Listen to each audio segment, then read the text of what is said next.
last 6 months, we are all painfully aware and have been confronted with an alarming increase in incidents of anti-Semitism directed at Jewish institutions throughout the county and the country, as well as communities here in Nassau County.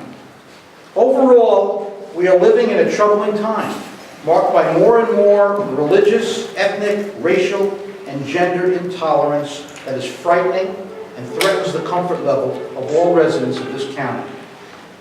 I have met with Acting Police Commissioner Crumter, and although he has assured me that he and his department are always vigilant in protecting the residents of this county from the unsettling issues that have manifested themselves, and he is confident that the empirical data they use on a daily basis minimizes these incidents of intolerance and bias, I'm here to tell you that the police department's data and statistics are not enough to provide the necessary comfort and security that the tax-paying residents of this county need and want. The Commissioner can recite and tout all of the statistics and data he wants, but as far as I'm concerned, even one incident of racial, religious, or cultural bias is too much. It is for this reason that I, along with my fellow legislators on the Minority Caucus, propose new legislation amending the Administrative Code of Nassau County. The code would be amended to expand the statutorily defined duties of the Nassau County Police Department in order to mandate the enhancement of police protection of houses of worship and religious institutions at all times, not just holy days, so that our fundamental rights to worship, practice our religion, exercise, and socialize are never compromised by indifference or budgetary constraints. The safety and well-being of our residents must always be a priority in Nassau County and throughout our country for that matter. With this legislation, it is our belief that the police department will now be able to justify the increased presence and deployment of personnel and resources to not only deter any future incidents of intolerance and bias, but will provide the necessary comfort and security that we need and expect. And it will also make the police department accountable to every resident of this county while they worship, pray, exercise, socialize, and visit the wonderful cultural and religious institutions that exist in Nassau County. Public safety is not a bureaucratic issue, nor should it ever be a partisan one. Our communities need this enhanced protection, and it is absolutely paramount that the Nassau County Police Department become proactive rather than reactive. We must continue to be vigilant and never let our guard down.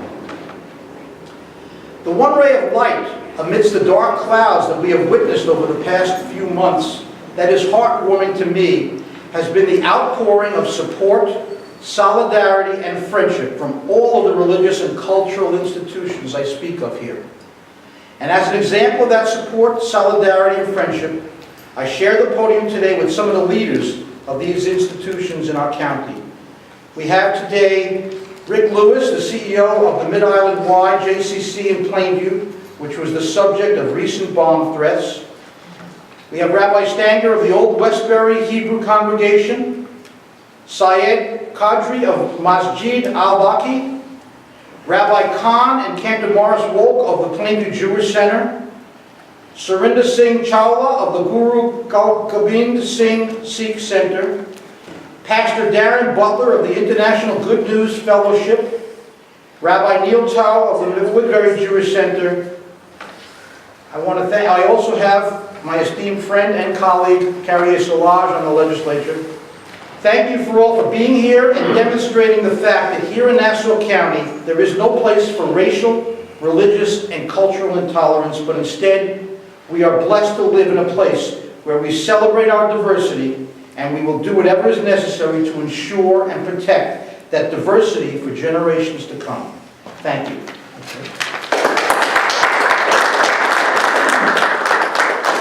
I have some esteemed colleagues, as I introduced here, and some of them would like to come up and say a few words, and I'm proud to share the podium with them. First, I'd like to call up Rabbi Neil Tao, Woodbury Jewish Center.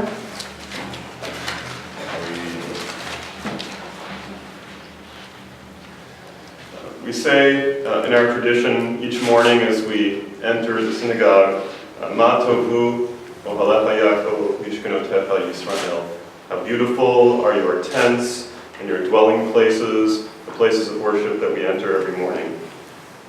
On behalf of myself and my congregation, we would like to thank Nassau County Police Department. They are already a presence in our parking lot regularly, there to reassure us and to comfort us. We pray that God bless all of the officers of Nassau County Police who protect us, that they can return each day to their loved ones safe and with our sincerest appreciation. I'd like to thank the legislators who introduced this important bill so that we, the clergy of our area, can continue to build community, celebrate and support each other, and practice the faiths that bring meaning to all of our lives. And for that, on behalf of my community, say amen.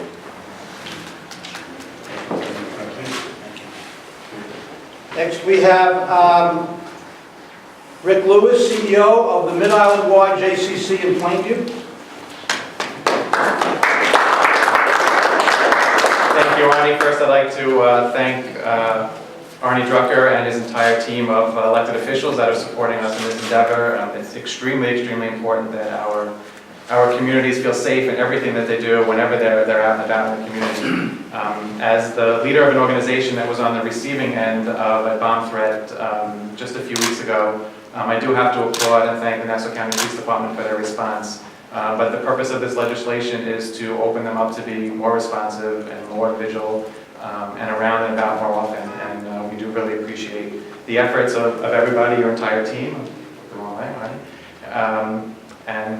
Again, it's with grateful appreciation that we're here today. We understand the limited budgets that everybody goes through, but just passing through our parking lots and just being extra vigilant, having an extra set of eyes, everybody today, believes in if you see something, say something.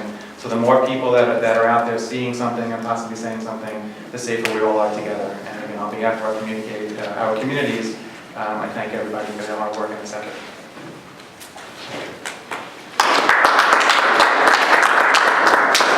Next, we have Surinder Singh Chawla.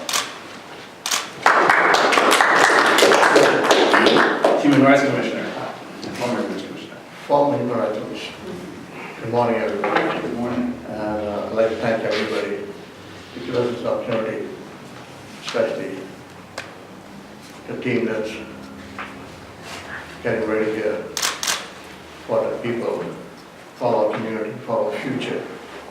And we shouldn't be scared of anybody threats, but extra set of eyes and extra security for our coming future is very important for us. We being Sikhs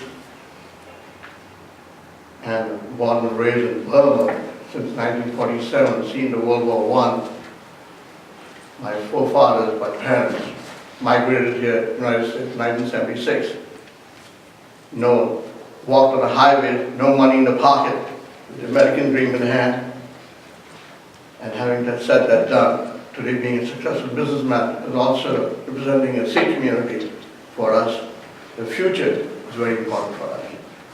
It's for everybody, every house washer. And the effort that's taken from here is, I think, it'll avoid the future threats, extra security for our kids to be comfortable and feel better and safe. To sum it up, my son, Amrit Chawla, 9/11, he barely made it alive. He was down in the bottom of the building with the World Trade Center. A big tire came down from the airplane and bodies flying down, and he ran from there. And finally chased by the people, hey, you Arab, go back to your country. Being and raised, brought up here. So he ran from there, from fire to another fire, and all the way down to Brooklyn, where he was escorted by the police and taken to the train station there where he landed and walked out here. So that's very important for us. The future is at stake. and we should fight, and we should. And this legislature will help us, definitely. Thank you for having me, giving me the position to give us a chance to set it down, and thank you very much.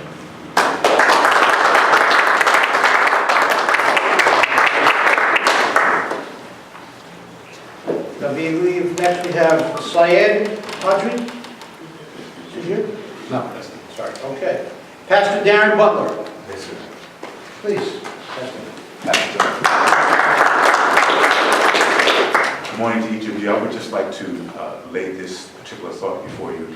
Safety for all is safety for one. Danger to one is danger to all. Thank you, Honorable Legislator Drucker, and to my colleagues here of the faith. We join your efforts here in celebrating the diversity that is in our community here in Long Island and even abroad in these United States. And the importance of maintaining an environment where we can all worship, work, recreate, and do whatever it is we do without fearing for our own personal safety.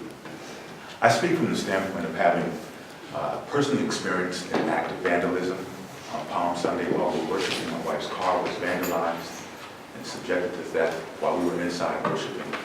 But I'm grateful for the second precinct of Nassau County who responded so expeditiously with care and with concern.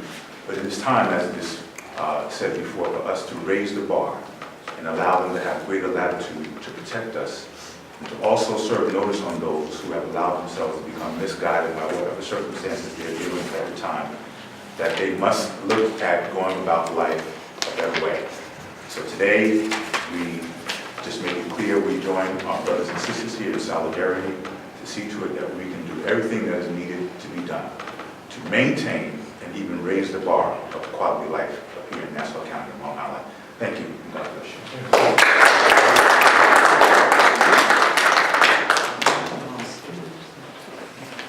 And we have Rabbi Stephen Kahn of Franklin Jewish Center. I can't begin to describe how heartwarming it was to read the text of this proposed legislation. Our faith communities, our churches, our mosques, our synagogues are incredibly important, vital resources in our community. They're not important just because they're places we go to meet our own spiritual needs. They're important because they provide vital resources to the elderly, to the homeless, to the hungry, to people with all kinds of needs. In the last few years, really even predating this current epidemic of hate crimes, I think we've all had to take difficult measures to increase security in our own institutions. And so often, our institutions are very limited in the resources that we have. So we welcome the opportunity to work even more closely with the Nassau County Police Department to see an increased presence, an increased level of cooperation. It's important not only on a practical level, will really help us significantly to keep our institutions more secure, but beyond that, it's also a very important statement that our community stands with its religious institutions against hate and for diversity, for understanding, and for partnership with it, which I think are the real hallmarks of the quality of life here in Nassau County. So I want to thank all of our legislators who are behind this bill and urge everyone to support it. It's simply a common sense measure that will help our entire community.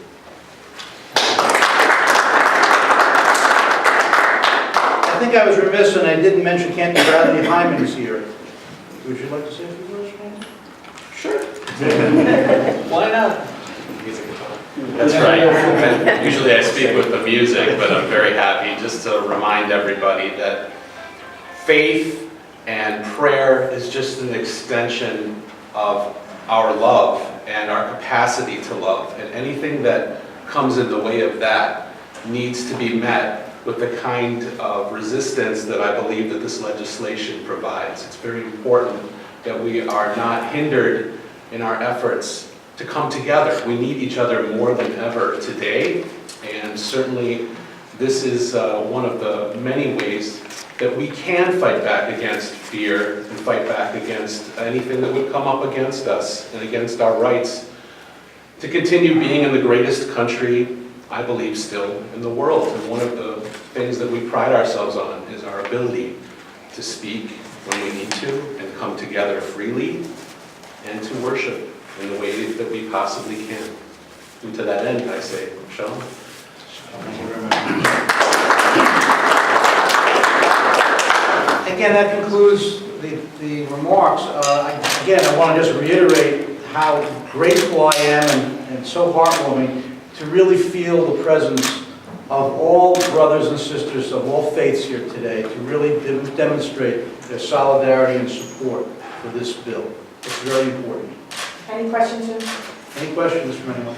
How do you want to pay for this? I mean, Sorry? the police department budget's already overbloated, and a major portion of our tax dollars go to pay for that. How do you want to pay for this extra patrol? Well, it's not extra. We're just putting it, we're making it as part of the statutorily defined duties that enhances their obligations and allows them to, within their budgetary constraints, reallocate and deploy resources in a way that shows that there is a presence. And we're hopeful that that increased presence will be able to deter any incidents of racial bias and crime against people. But, you know, I'm a firm believer in perception becomes reality. And if the people see a greater police presence, even on occasion, not just on the holy days, it will enhance the comfort level of the people in this county. And that's what this bill was designed to do, because people are not necessarily feeling safe and comfortable.